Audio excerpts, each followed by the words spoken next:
नमस्कार प्रिय भक्तों, लक्ष्मी भक्त अंशिका श्री में आप सभी लोग का हार्दिक स्वागत है। मित्रों, भुवनेश्वरी रहस्य वेद में भगवान शिव माता पार्वती से कहते हैं, नटचित विशुद्रव नारी मित्र ऋदुसन नव प्रयास वलम समय समाधा काम। है महादेवी, मैं भुवनेश्वरी मंत्र का जाप करता हूँ। तुम बीज में भुवनेश्वरी नाम सुनो, माया बीज और अंत में नाम चतुर्दश भुवन को मिलाकर यह एकाक्षरी विद्या संसार में विद्यमान है। इस विद्या के समान ज्ञान प्राप्त करने में अन्य कोई विद्या समर्थ नहीं है।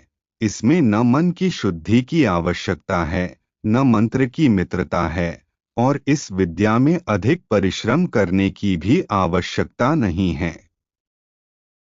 इसमें कोई संदेह नहीं कि मंत्र का निरंतर ध्यान करने वाले के हाथ में सारी सिद्धियां विरासत में मिल जाती हैं।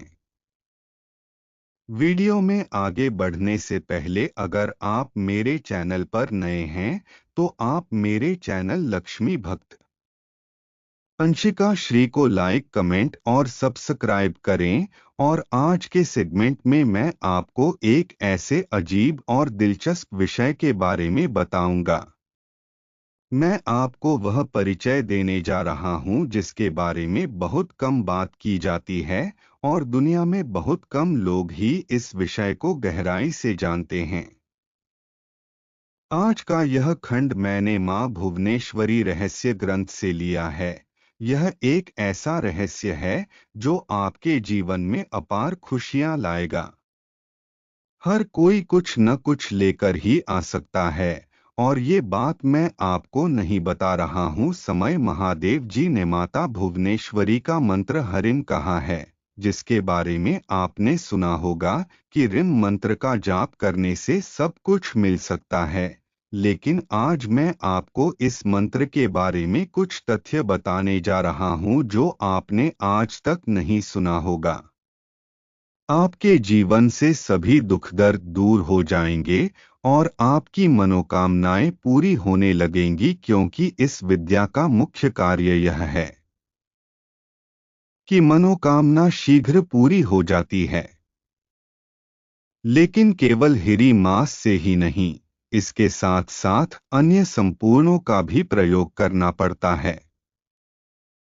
यदि कोई व्यक्ति प्रतिदिन मां भगवती के बीज मंत्र का जाप करता है और वह व्यक्ति भोजन को इस मंत्र से अभिमंत्रित करके ग्रहण करता है, तो उस भोजन को खाने वाला व्यक्ति कभी भी आपके करीब नहीं रहता है, और भोजन को निमंत्रण देने के लिए आपको केवल जल ग्रहण करना होता है। मंत्र का जाप करते हुए अपने हाथ को अपनी थाली के चारों ओर घुमाएं और देवी मां को प्रणाम करने के बाद अपने भोजन में से एक टुकड़ा निकालें और खाएं। आप ऐसा कर सकते हैं, आपको कुछ ही दिनों में इसका असर देखने को मिलेगा। दोस्तों, आज हम उन सभी विद्याओं और ज्ञान को भूल चुके हैं जिनके सामने कोई भी विज्ञान टिक नहीं पाता। ऐसा कोई विज्ञान नहीं है जो व्यक्ति के भाग्य को बदलने की शक्ति रखता हो। लेकिन ये रहस्य असल में दुनिया के किसी भी इंसान की किस्मत बदलने की ताकत रखता है। मैं गर्व से कहता हूं कि मेरे हिंदू और सनातन धर्म के प्राचीन वेदों में आज भी ऐसा ज्ञान मौजूद है जो दुनिया के किसी भी व्यक्ति का भाग्य बदल सकता है। और आज भी हिंदू धर्म के प्राचीन वेदों के ग्रंथों में ऐसे रहस्य छुपे हुए हैं जिसके सामने आज की शिक्षा व्यवस्था बोनी के समान प्रतीत होती है। क्योंकि दोस्तों, आज भी ऐसे अनगिनत प्रश्न हैं जिनका उत्तर किसी भी विज्ञान के पास नहीं है। जब मैंने इन वेदों और शास्त्रों को पढ़ा तो उनमें उन सभी बातों का उल्लेख है जो एक सामान्य व्यक्ति को राजा बनाने में सक्षम हैं। प्राचीन वेदों में ऐसा गुप्त ज्ञान छिपा है जो मरते हुए व्यक्ति की भी मदद कर सकता है।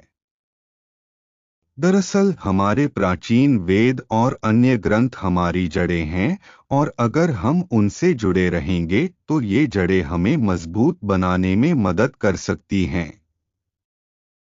अब मैं आपको आगे जो बताने जा रहा हूँ वह हजारों साल पुराना धर्मग्रंथ है।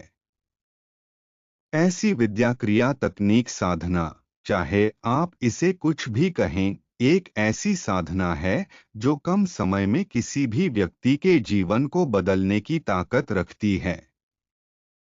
मेरा मकसद आपको अपनी जड़ों के बारे में जागरूक करना है, ताकि आप अपनी जड़ों के साथ जी सकें, जुड़े रहें और आप अपनी जड़ें मजबूत कर सकते हैं, ताकि आप अपने जीवन को समृद्ध और स्वस्थ बना सकें। मेरा समर्थन करें और ऐसे वीडियो आगे भी साझा करें, ताकि ऐसा ज्ञान पूरी दुनिया तक पहुंच सके और लोगों का जीवन बेहतर हो सके। दोस्तों, यह सारी जानकारी वेदों और पुराणों से ली गई है, जिसका अर्थ है कि यह कभी किसी को नुकसान नहीं पहुंचा सकती। दूसरी बात ये कि ये जानकारी पूरी तरह प्रामाणिक है। सब्सक्राइब और लाइक करना ना भूलें। ऐसा कंटेंट काफी मेहनत के बाद ही बनाया जा सकता है। मुझे पूरी उम्मीद है कि आप मेरा साथ जरूर देंगे।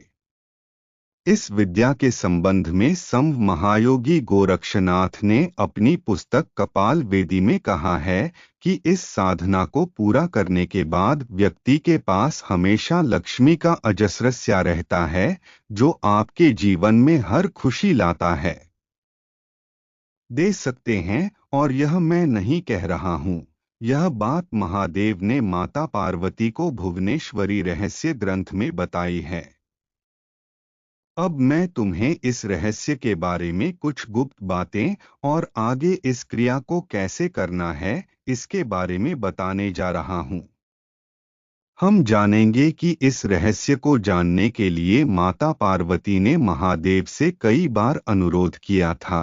तब कहीं जाकर महादेव ने यह रहस्य बताया, क्योंकि यह रहस्य बहुत ही गुप्त है और मां भुवनेश्वरी चमत्कारी हैं। रहस्य ग्रंथ में महादेव माता पार्वती से कहते हैं कि यह विद्या संपूर्ण सुख देने वाली है, और जो दुर्भाग्यशाली व्यक्ति इस क्रिया को करता है वह भी भाग्यशाली हो जाता है, और जो दुखी होता है उसे इस लोक में सुख मिलता है। यह सौभाग्य है कि इस ज्ञान का स्मरण करने से आठों सिद्धियां प्राप्त हो जाती हैं। दरिद्र धनवान हो जाता है, गूंगा व्यक्ति भी मूर्ख जैसा लगता है, मूर्ख को भी अच्छा ज्ञान प्राप्त हो जाता है, साधक जो भी सिद्धियां चाहता है वह उसे प्राप्त हो जाती है। इस संबंध में एक कथा यह भी प्रचलित है कि जब भगवान राम दोबारा राज्याभिषेक के लिए बैठे तो गुरु वशिष्ठ ने उन्हें समझाते हुए कहा, हे राम, इस संसार में गरीब व्यक्ति के लिए अक्सर उसके अपने भी मित्र बन जाते हैं, लेकिन जो धनवान है वह उनसे भी अधिक धनवान है। अधिकांश लोग अपने ही लोगों के समान व्यवहार करते हैं। इसलिए हे राम, आप धनवान और समृद्ध बने और इस उद्देश्य के लिए महामाया भुवनेश्वरी की साधना करें, क्योंकि इसके अलावा कोई अन्य विकल्प नहीं है। यदि आप अखंड और आप भी प्राप्त करना चाहते हैं समृद्धि, वैभव और लक्ष्मी, तो यही एकमात्र रास्ता है। और यह किसी से छिपा नहीं है कि रामराज्य कितना अद्वितीय, समृद्ध और आनंदमय रहा है, और यह सब केवल भुवनेश्वरी साधना के माध्यम से ही संभव हो सका, जब अर्जुन ने अपने गुरु दत्तात्रेय जी से भौतिक और आध्यात्मिक प्रगति एक साथ मांगी। समाधान के बारे में पूछे जाने पर गुरु दत्तात्रेय ने भी स्पष्ट उत्तर दिया, यदि आप वास्तव में इन दोनों के लिए उत्सुक हैं तो अन्य सभी अनुष्ठानों को छोड़ दें और केवल महामाया भुवनेश्वरी की साधना करें, जिससे आपको यह सब आसानी से मिल जाएगा। और कोई रास्ता नहीं। जो व्यक्ति इस साधना को सिद्ध कर लेता है, उसके लिए इंद्रदेव का सिंहासन भी तुच्छ हो जाता है। उन्हें धनवानों में सबसे महान, योग्यों में सबसे धनवान और बुद्धिमानों में सबसे अधिक ज्ञानी कहा जाता है। इस साधना के बाद व्यक्ति की सभी कुंडलियां बदल जाती हैं।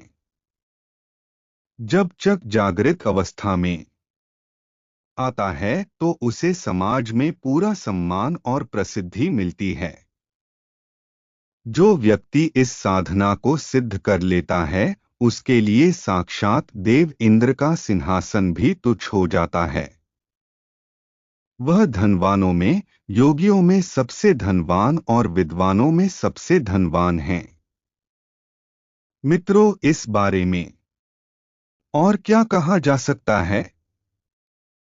ऐसा व्यक्ति अपनी पूरी क्षमता से सुंदर और सुंदर बनता है, और ऐसे व्यक्ति को यदि कोई एक बार देख ले तो बार बार उससे मिलने की इच्छा करता है। पीपल के पत्तों की तरह शत्रु भी व्यक्ति के सामने समर्पण की भावना से उपस्थित रहते हैं। ऐसा व्यक्ति स्वयं संपूर्ण ज्ञान, ज्योतिष और हस्तरेखा शास्त्र आदि में पारंगत हो जाता है। दोस्तों, यदि आप पर भी मातृशक्ति आदि का आशीर्वाद है, यदि आप इस पर विश्वास करते हैं, तो आप अगला वीडियो देख सकते हैं।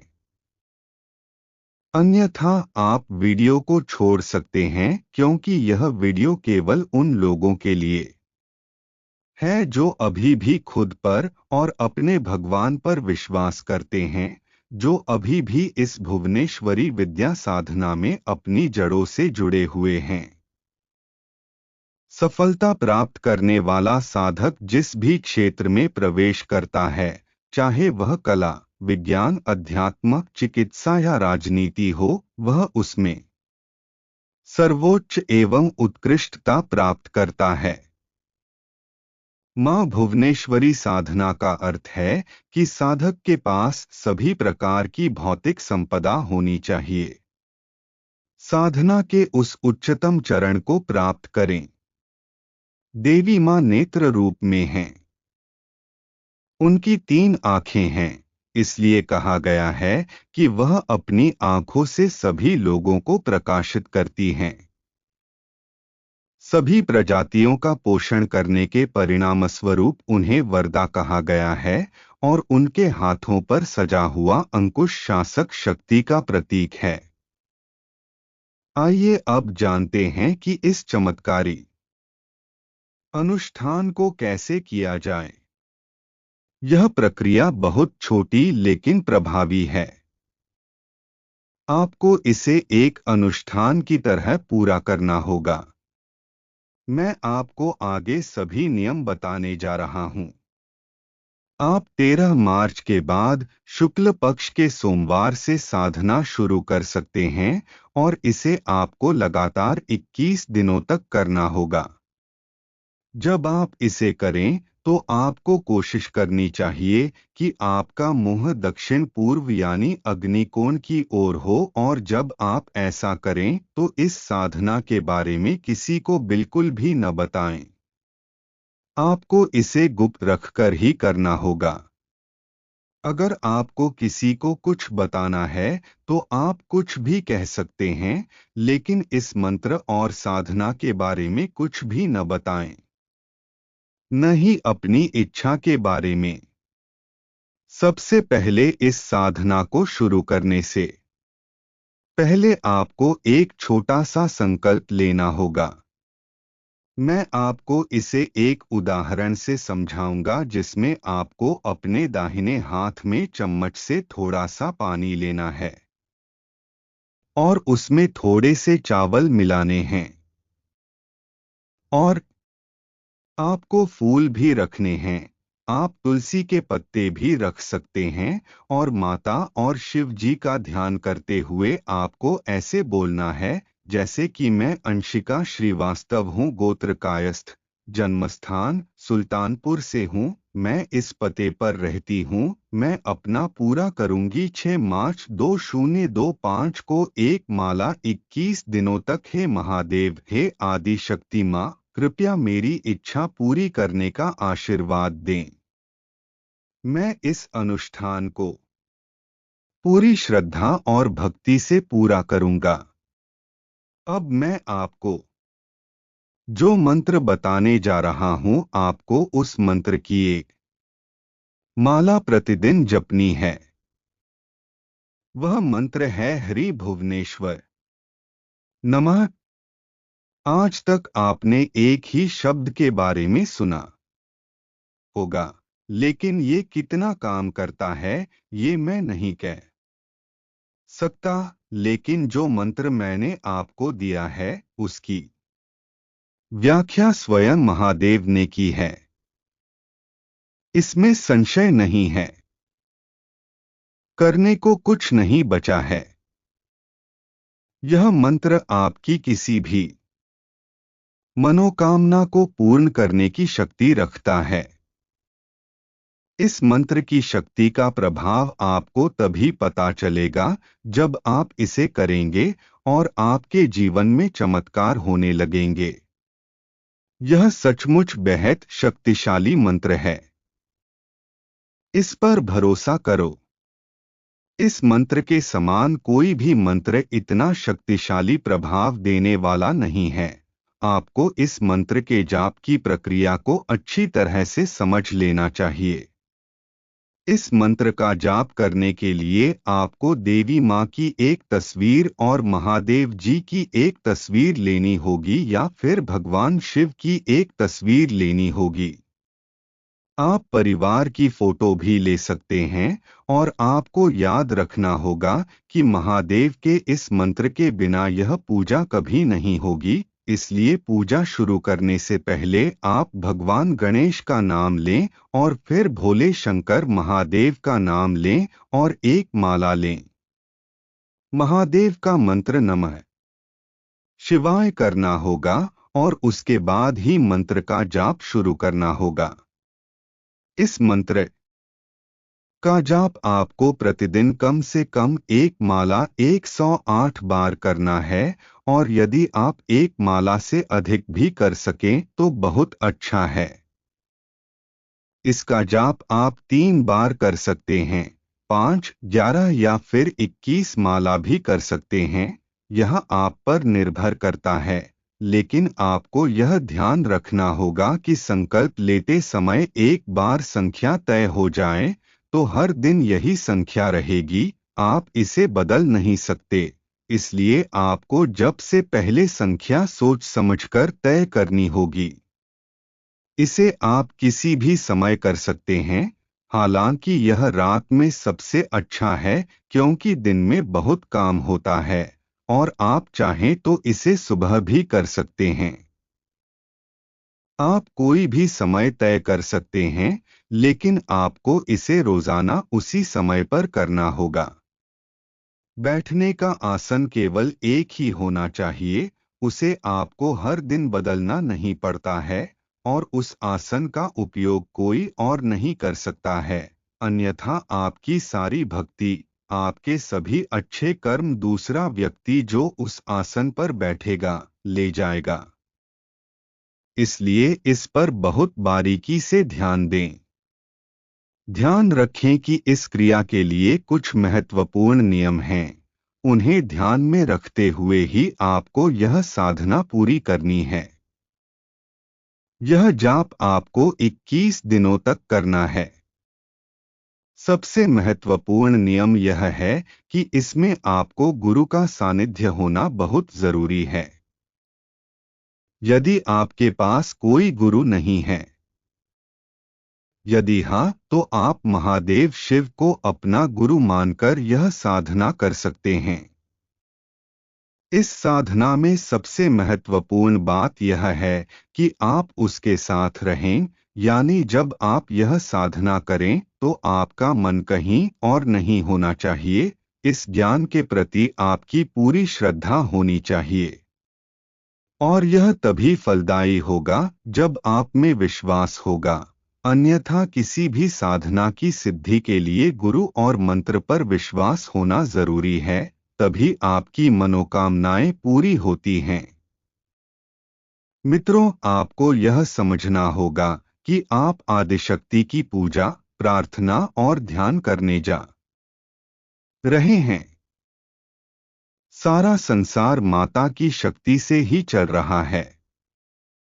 दोस्तों, इस मंत्र को मैंने आपको शैक्षणिक दृष्टि से समझाया है, अर्थात आप इस साधना की प्रक्रिया को अपनी समझ से करें, क्योंकि इस प्रक्रिया में पवित्रता का बहुत अधिक ध्यान रखना पड़ता है। माँ भुवनेश्वरी महामाया आदिशक्ति महासर्वव्यापक हैं। उससे कुछ भी छिपा नहीं है, इसलिए आप इसे पूरी श्रद्धा से कर सकते हैं, लेकिन किसी का बुरा करने के विचार से नहीं। जैसे ही आप माँ का ध्यान करते हैं, वह आपकी बात सुनती हैं। इसमें कोई दो राय नहीं है कि अगर आपको इस तरह के वीडियो पसंद आते हैं, तो कृपया मुझे कमेंट करके ज़रूर बताएं। मुझे काफ़ी प्रेरणा मिलेगी ताकि मैं आपके लिए ऐसे ही अच्छे वीडियो ला सकूं। अब तक मेरा साथ देने के लिए तहे दिल से धन्यवाद। हर हर महादेव। धन्यवाद दोस्तों।